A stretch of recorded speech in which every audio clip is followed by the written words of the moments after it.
Welcome to this webinar about the iGV sustainability. So I will be your host tonight. My name is Yahya. I'm MCVP Finance and Legality of Isaac Morocco. And why exactly the having this call or this education cycle in this moment? Because as you know, it's the peak of sales when it comes to iGV, and this is the perfect opportunity for us to learn how we can make our projects sustainable before actually starting the sales, and we can also build a proper infrastructure for our sales. Uh, so as a heads up when it comes to the objectives of this webinar, so the first objective that we'll be having is of course improving the sustainability of IGV. And second point, we will need to make sure that all our projects are 100% legal.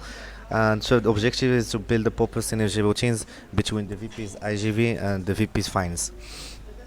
So today, I'm gonna be giving you how a method or how to make your IGV projects more sustainable and profitable for your entity in 5 simple steps. So the first step will be about budgeting the project. Second one, allocating OPs, opportunity enabler and EP fees. Third point, how to finance my project, which means like how to get additional revenues that might support the cost of my project. And also the fourth step, reviewing the fees. And fifth, ensuring the transparency on the payments and about the money that we are gathering from either enablers and also EPs. So let's go directly into details. So for the first step, which is project budgeting. So here, as it was, this is something that might be that some of you might recognize, because it was one of the frameworks that was downscaled during the functional summit that we had in August. But unfortunately we didn't have all our VPs present there, so that's why it's good to remind that again, since it's the peak of sales again for IGV. So first thing first is before starting any sales or raising any project, we need to sit as VP Finance and also as VP IGV to first define the activities that we need to conduct toward the customer flow. What does it mean?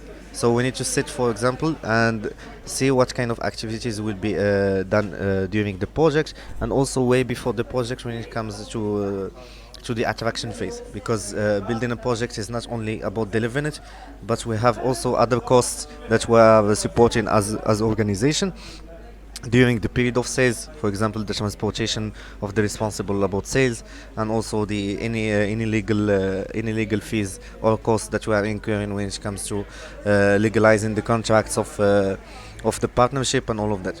And so again, the budget is not only about the standards delivery, so it's not only about the experience phase, but it should also cover from the raising of the opportunities to your cost of brand advocacy. So for example, if you are using somehow a campaign that is paid in order for you to gather the data and also stories from your from the EPs that finish their experience, this needs to be also taken into consideration before even raising the project. Second point, which is estimating the costs based on researching the pricing and past data.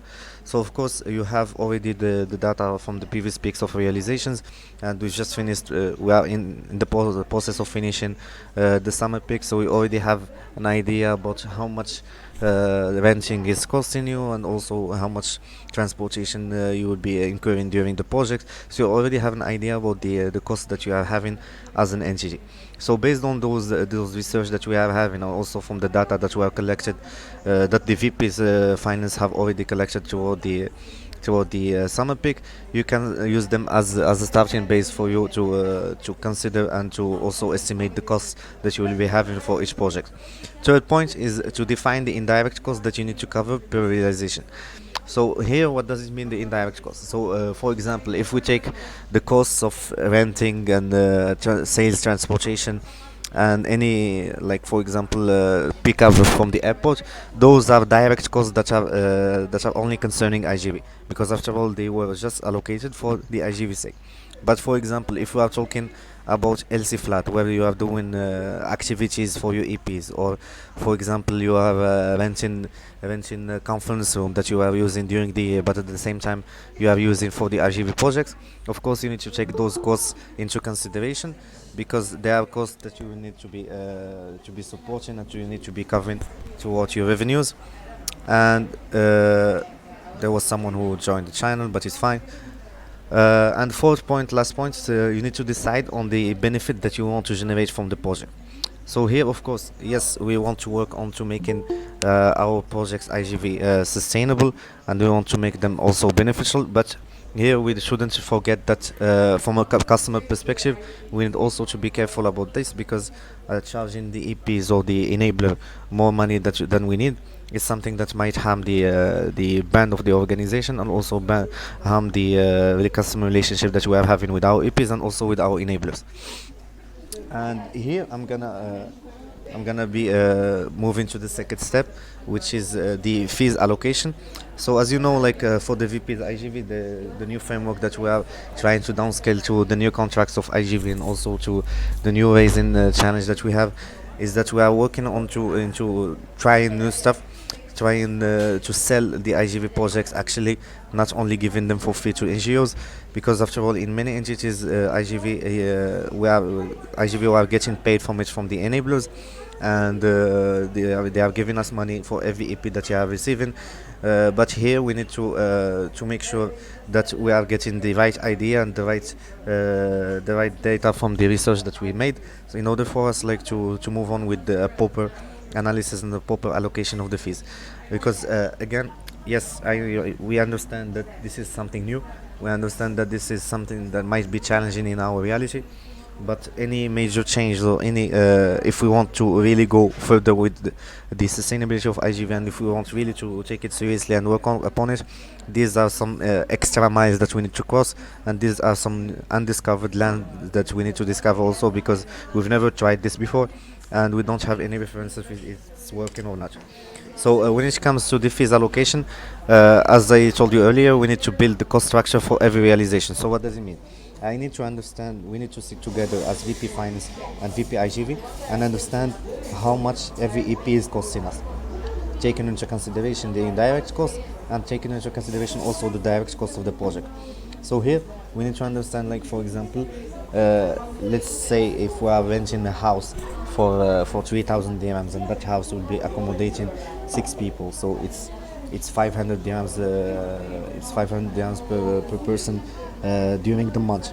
But still, we are renting the house for 1 month and a half, so we need to do the calculations for 6 weeks, and then based on that, we add the other costs that we are having from pickup, from house needs, from gas, from anything that you can think of as costs that you are incurring during the projects of IGV, and then we do the distribution per realization, per objective of the opportunity, of course, and then we can have a clear structure of the cost on how much every realization is costing us in total in the total duration of 6 weeks. So here, of course, going back to the point of building the budget for the projects, here there is an important point, which is one of the mistakes that was somehow not allowing us to be more sustainable in the delivery of our projects. It's just that in the beginning of every EB term, we sit as EB and we set a budget for IGV in general for the whole product, which is wrong. We need to starting now making a budget, a separate one for every project, even if the projects you are only planning to have 5 EPs in it.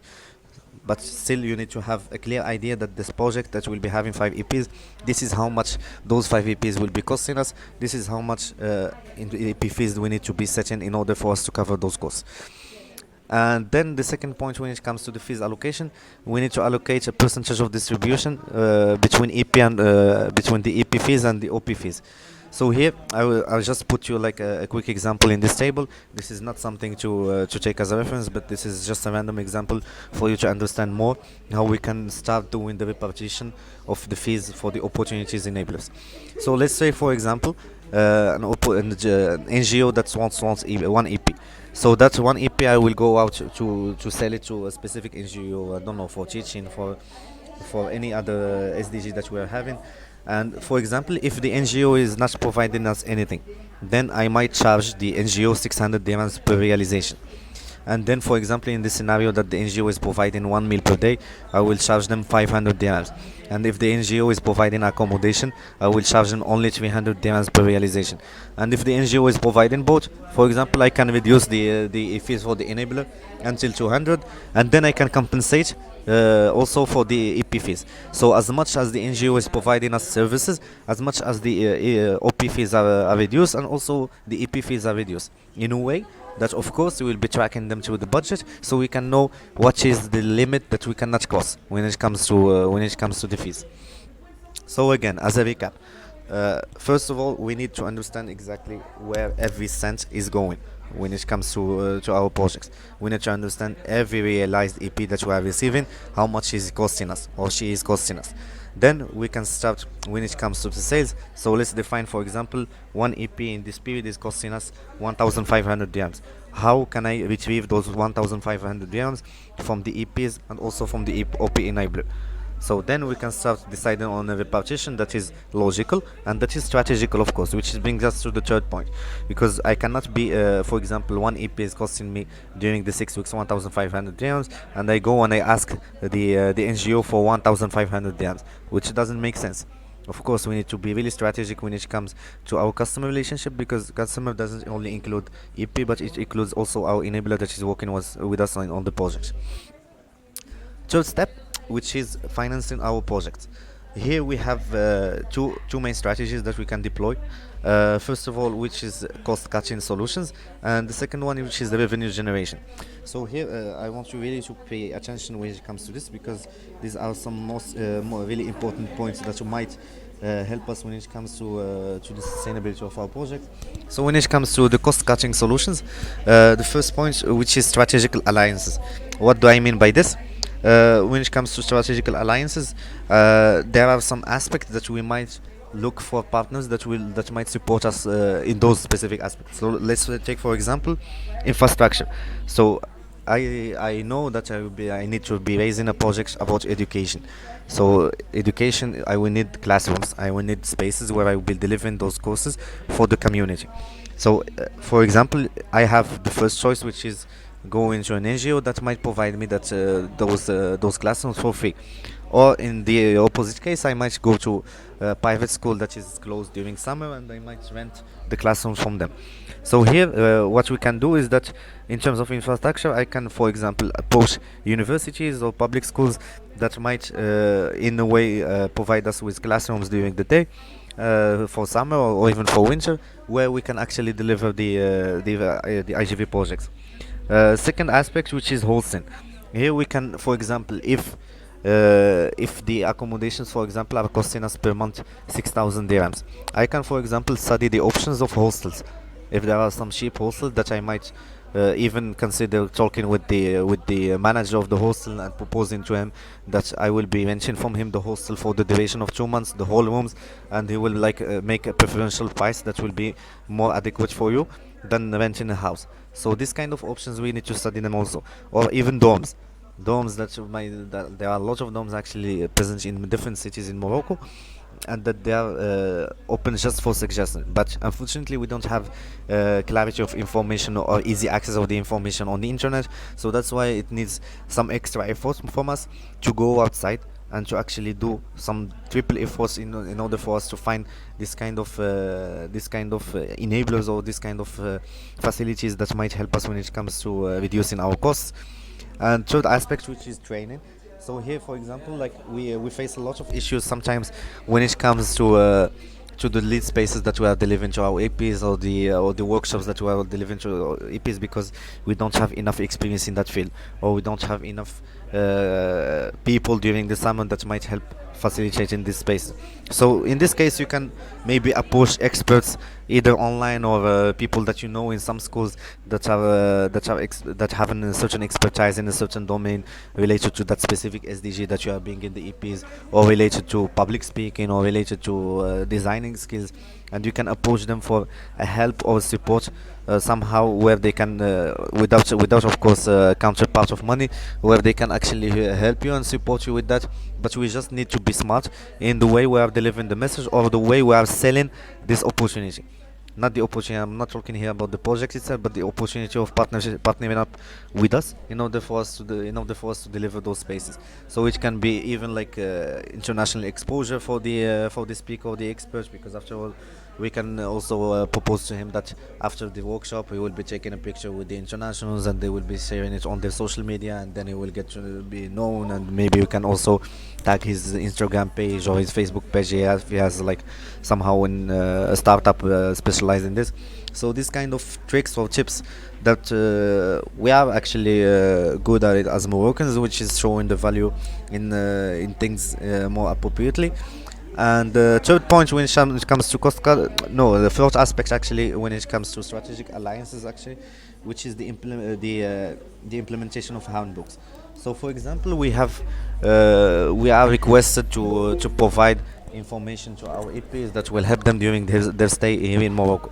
So, for example, the simple thing that you can do instead of going and designing a booklet for them and printing it and then distributing, and God knows how much the amount of EPs that you'll be having and the amount of booklets that you'll be printing. There are sometimes some simple tips, which is going to the tourist info department here in your city and ask them for a booklet that has all the description of the city. They have it in English also, and the map of the city, and then they give them for free, and then you can give them to your EPs. Because after all, if you count just the printings of the materials that you use, especially for the welcome and packages and also for the guides of the city, it takes you at least 20-30 dirhams per booklet. So do the math times the number of EPs, and then you can see how much money you can be saving from these simple actions. The second point of cost cutting, which is in-kind sponsorship. So here, for example, I will mention some points, like for example, food for EPs.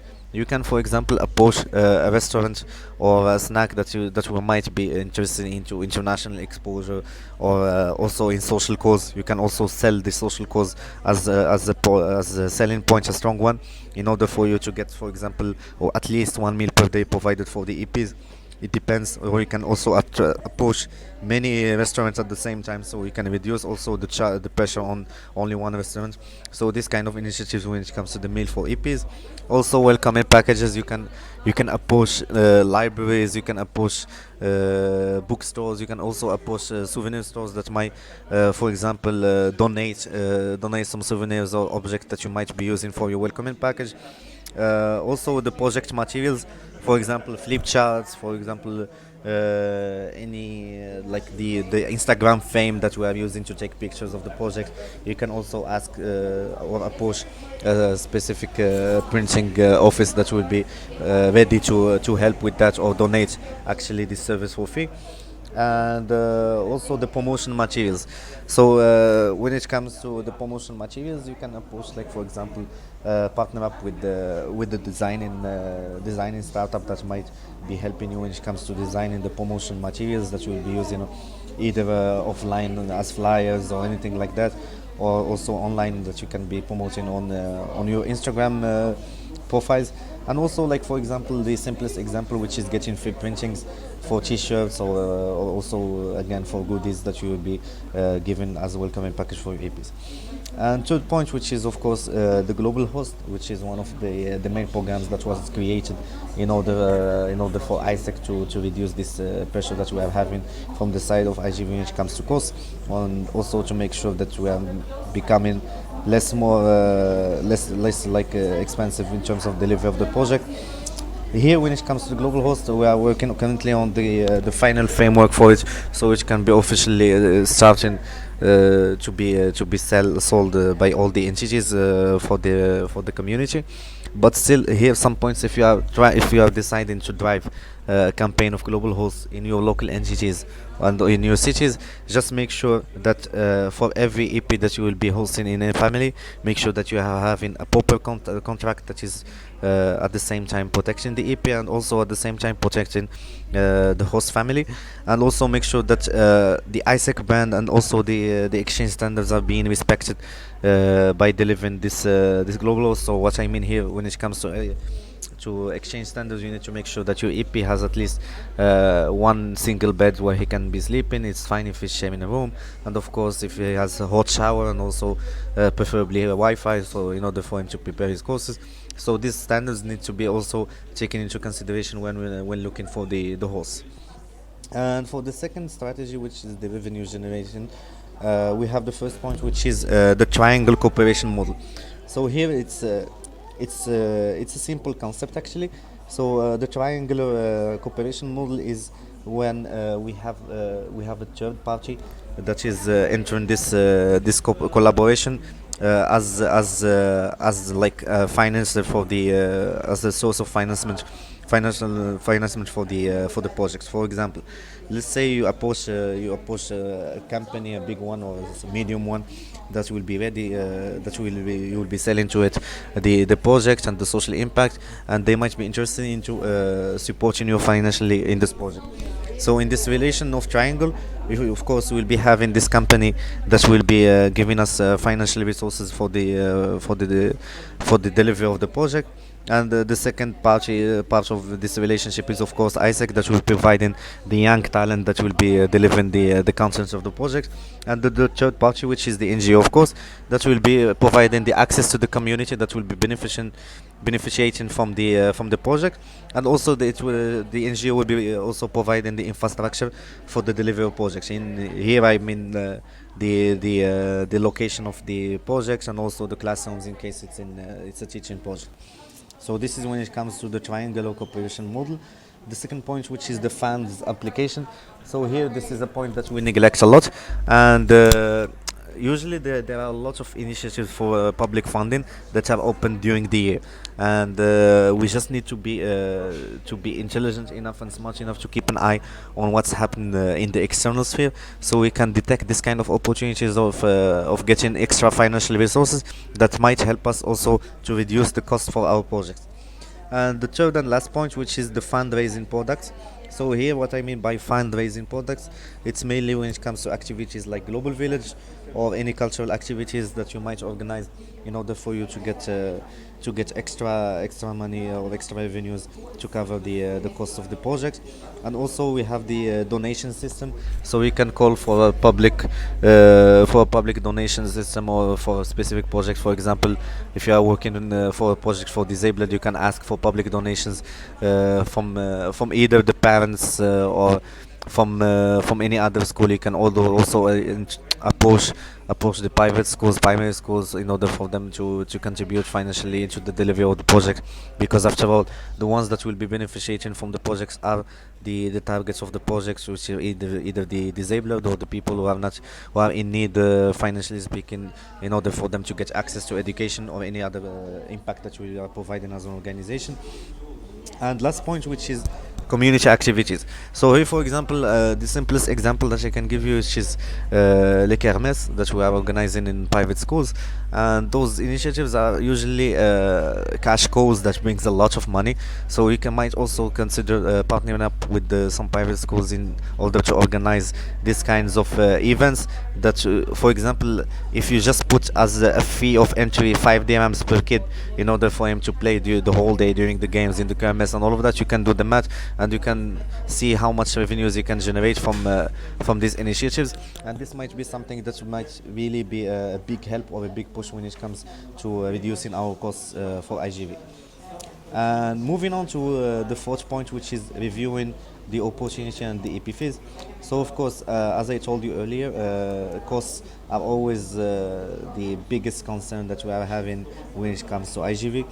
But again, once you settle up for all these initiatives, all the strategies that you will be deploying in order for you to optimize your costs and also reduce the costs, and even like looking for any extra source of revenues for your project, you need to make sure that the final fees that you will be charging, either the enabler or the EP, are reasonable. So for example, you won't be going for the option of generating I don't know, a profit of 3,000 dirhams per EP, because it doesn't make sense, because after all what we are doing as an organization doesn't match the purpose of gathering money or generating as much profit as we can.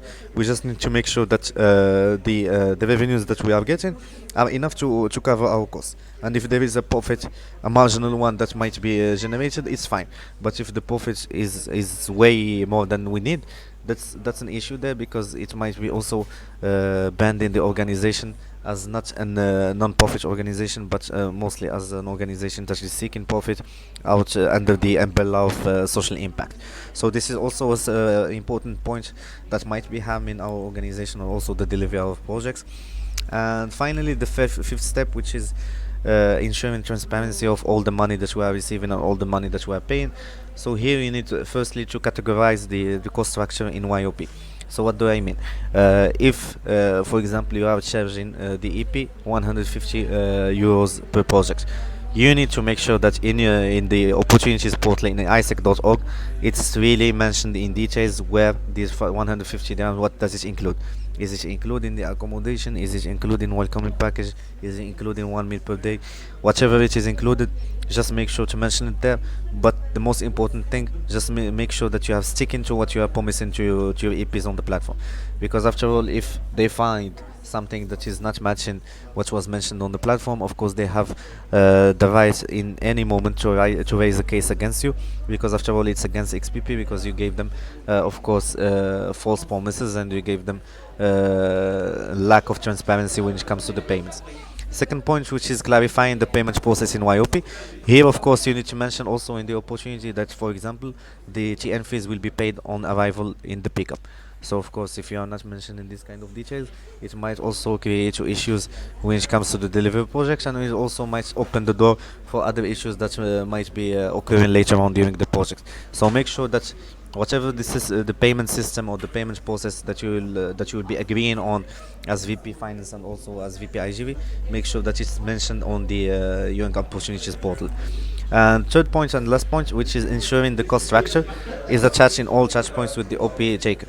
So what do I mean here?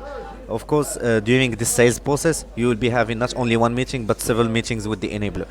And also with the EP, you will be having first interview, second interview, also in alignment call. So just make sure that in every touch point, being physical or virtual, with both your customers, here in this case the enabler and the EP, make sure that the details of the costs are always reminded. They are always reminded about it, and they are clear about it, and they agree on it, because after all we cannot move on without a clear alignment between these three parties, which is the enabler, EP, and ISEC. And here, before moving on, I just wanted to show you when it comes to the budget, how we can be managing it, and how we can be making sure that we are driving concrete and the correct budget for our IGV project. So this tool was already shared with the IGV VPs and also finance VPs during the last functional summit. I will also be making sure to include it in the output of the call in order for you to get back to it. So here, what I recommend you is to have one single spreadsheet where you'll be having all your projects that you will be raising. So for example, here you will be having the tab project number 1, project number 2, project number 3, and so on. If you have 500 projects, put them here. So here you will be I will be going line by line so you can understand how this is filled. So number of realized EPs. So for example, if you are planning to have 15 EPs, 30 EPs, or 40 EPs, depending on your conversion rate. So for example, let's say the opportunity I opened is the target of it is to have 25 EPs. So I will come here in this place, I will write 25, because this is the optimal scenario for me to have 100% conversion rate from open to approved or to realize. So I'll be having I have 25 openings in IGV, I will be having 25 realizations, and we'll go from the optimistic to the less optimistic. So here in the second scenario, I will say, for example, I will only realize 19 EPs, and in the worst case scenario, I'll be having 10 EPs out of the 20 openings that I have. Cool. Now you've got the first part. You just fill this part and you move on to when it comes to this part, which is the direct iGV revenues and the direct iGV expenses. So here, for example, I will go start moving with the cost as first step, because we need to define first where the money is going in order for us to know how much money we need to be gaining, either from the EP fees or also from other activities that I mentioned to you, sponsorship, donations, or global village revenues also. So, for example, I will come here and I will say that for the period of 6 weeks, I will need, for example, for 25 EPs, I will be needing 5 houses. And for 5 houses, I will be renting them for example, for 3,000 dirhams. So it's 15,000 dirhams of cost of accommodation. And then, for example, I have printings, materials for the global village and all of that. They'll be costing me in total 2,000 dirhams. And IPS, for example, I will be buying the food for the IPS. I will be buying juice and all of that is gonna cost me 300 dirhams. Sorry, and so on. Pickups, 400 dirhams for 25 EPs. And then you can also include some other costs. For example, global village. I mentioned the plenary room or a conference room for 2,000 dirhams. Here you will be having, if you go to the unitary costs, here you can see for the unitary cost per EP, it takes what? It calculates the total amount of expenses, which is here 19,700 dirhams, and it divides it by 25, the number of EPs that I have as plan in realization. So here I have already an idea that every EP is costing me 788 dirhams. And here I will come, for example, let's say if I'm only basing my revenues on TN fees. So in order for me to have in order for me to have enough money to cover the expenses of IGV in this case, I will be needing at least 80 euros as TN fees. And of course, you will do 80 euros times the number of EPs. It's actually 800 dirhams because. And then you have it.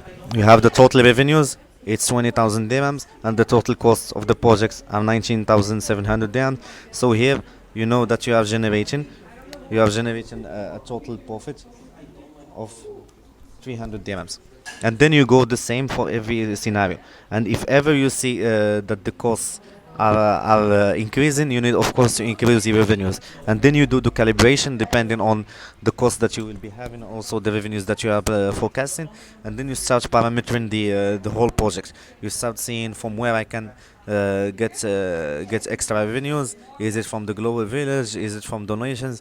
And then it's just what you need to make sure is that, again, as a reminder, every project has a separate budget, even if it's 2 EPs that I will be realizing. It's fine, and at least I will be having clarity on how much those 2 EPs cost me.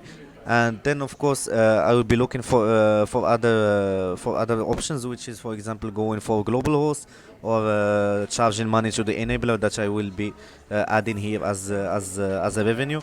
And then I will be calibrating the whole project in order for me to be optimized and in order for me to be profitable and not lose money in it.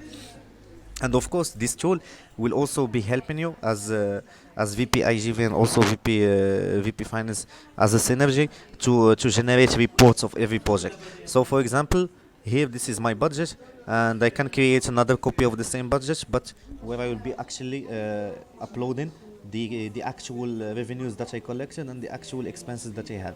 And then you can do a projection with the budget, the initial one, how much of it was executed, how much money, for example, I was planning to generate 20,000 dirhams of revenues, and I found by the end of the project that I only collected 18,000 dirhams.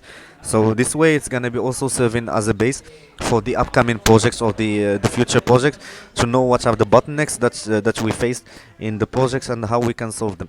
Because usually, without going through this process and without ensuring this proper budgeting of every project, at the end of the summer peak, we don't know where have been the bottlenecks that we had, and what have been the mistakes that we've done, and how can we optimize them. We always base the decision on assumptions and on feelings that we got through the IGV project.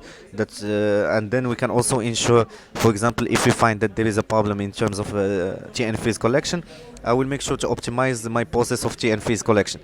Like for example, I will be assigning manager specific one for this, so I will be shifting shifting the collection of TN fees from the pickup to the first day of job, something like this. You just need to find the optimal decision for you that will help you in terms of this.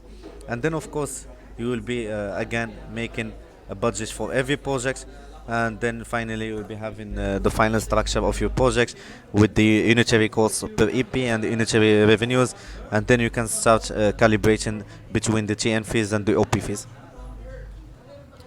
And going back to our slide, the second objective that we've set, which is making sure that all our projects are legal.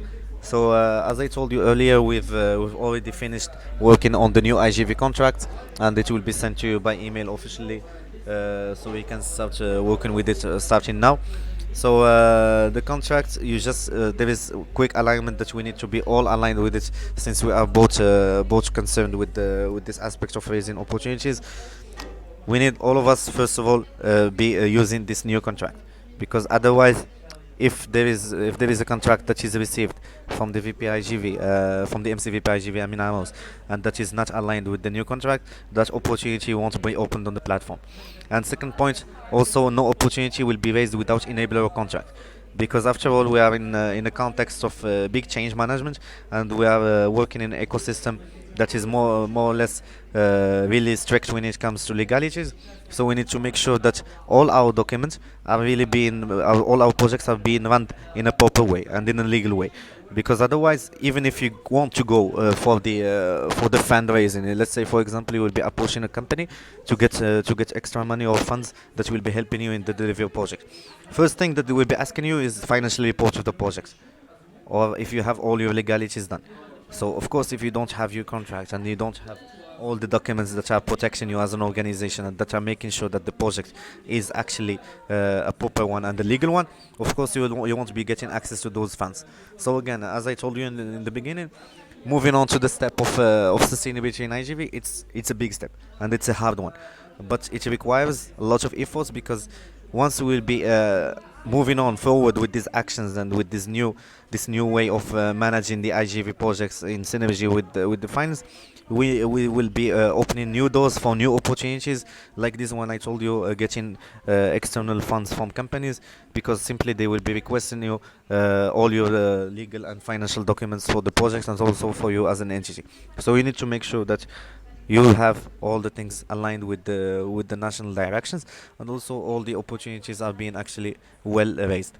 And of course, third point and last point, you need to be having your portfolio of contracts collected and tracked, because this is mostly for the matter of auditing, both internal financial auditing and also the ECB auditing, because as you know, in every membership check you will be requested to send all your AP contracts and opportunities contract in order for you to go to the ECB check, which is one of the mandatory criteria in the membership check. So also in terms of internal management of our entity, if you want to ensure that your LC is getting higher chances to get the membership for the next quarter, you need also to start working on this.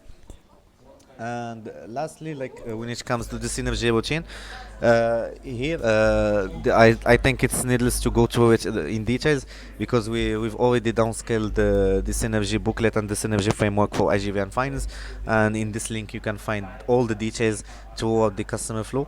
So just to not make it longer for this call, so here is the link. Take a screenshot of it. Of course, it's gonna be in the output, but you can check it anytime, so you can know what kind of actions you need to be doing as VP IGV and VP Finance toward the customer flow. And so this is it mainly for the whole webinar.